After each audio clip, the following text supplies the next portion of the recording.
Now to our weekly briefing.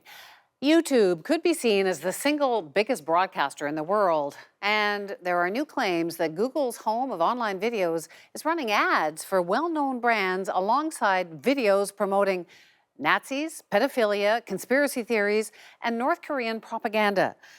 CNN reports that YouTube ran ads from large brands like Adidas, Amazon, and Hershey before videos which promoted that type of extreme content. Our next guest calls YouTube a radicalization machine and says she wouldn't let her kids watch it unsupervised. But of course, many kids are watching it. In fact, everyone is. YouTube has over 1 billion users worldwide, and every day users watch 1 billion hours of content, generating billions of views. Perhaps we're glued to YouTube because of the videos that appear on autoplay that seem to magically pop up next. But it's not some librarian offering edifying suggestions here. The programming decisions are made by YouTube's algorithm, by AI, which my next guest says is designed to keep you glued to the screen. Zeynep Tufekci is a techno-sociologist at the University of North Carolina and studies social media's impact on democracy. She's also a contributing opinion writer for the New York Times and joins us from Princeton University. So, Zeynep, you've said that YouTube is the most overlooked story for 2016. Why? Because I think YouTube is one of the greatest engines of extremism that we might have ever created at this scale. And you're going to be like, what? Really? YouTube, where I go watch funny videos, or when you need to look up something, you know, how to put together that IKEA chair? Well, yes, because what I've been observing is that YouTube has a recommender algorithm that if you ever go on the site and you go look up something, it'll play the first video that you click on. And after that, it will play the next one and next one. And in the run-up to the 2016 election, I studied social movements. I was studying Donald Trump's social movement. I watched a couple of his videos on YouTube.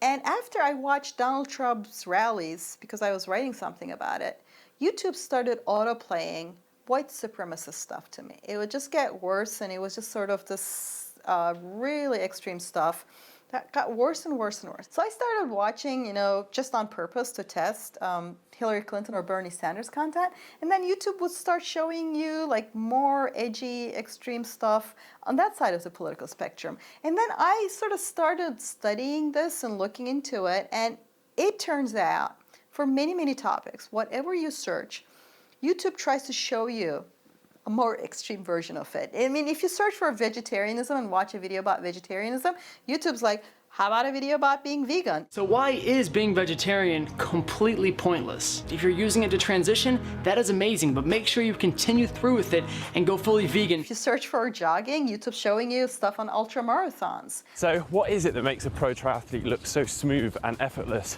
Here is how to run like a pro. And in my experience, and it's been replicated by other people studying it at larger scale, it's an engine of extremism by recommendation. And yet, of course, YouTube can argue that their algorithms are just sort of seeing what's popular and then feeding people more of that they're just sort of feeding people's desires. Well, I would liken this to, say, a cafeteria that we've set up for children.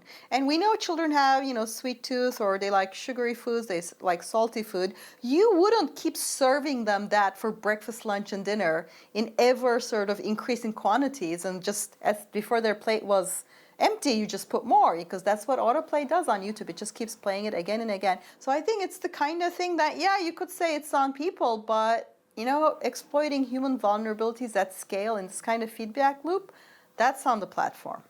Is it biased? Does it like the sensational, conspiratorial stuff? So it just might be that conspiracy theories engage because they're sort of shocking, and you're like, whoa, well, let me watch this, and they're novel to you.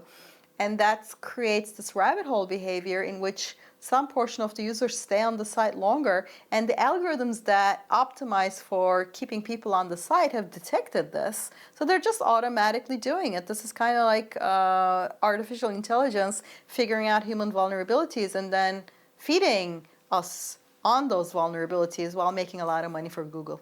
So can it be controlled? Or is it just like TV? There's like wonderful things, terrible things?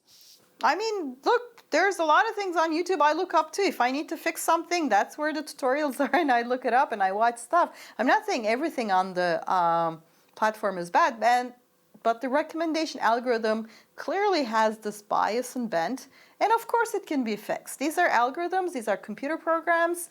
Well, lots of focus lately on the influence of Facebook and Twitter, but YouTube, maybe people will start paying more attention. You know, especially if you have young, kids or young people, I just wouldn't let a kid unsupervised on YouTube, which happens all the time. And since I started writing about it, I have so many parents come to me and tell me, like, they set their kid with some science video, something about the moon landing, and half an hour later they turn their back and their kid's like, I found out the moon landing never happened because they hit upon a conspiracy site, or like the Titanic didn't sink because of an iceberg, and then vaccinations actually cause illnesses. It's dangerous, right? The way the algorithm sucks especially young people into conspiracies and extremist stuff, I think is really unhealthy. And it's the kind of thing that we should be more aware of, and it's the kind of thing that Google, the platform that owns YouTube, should dampen and change. Zeynep, thank you so much. Thank you for inviting me. So what does YouTube have to say about all this? Well, YouTube told us that while they used to optimize their algorithms for watch time, they've started to focus more on how satisfied people are with their time spent on YouTube.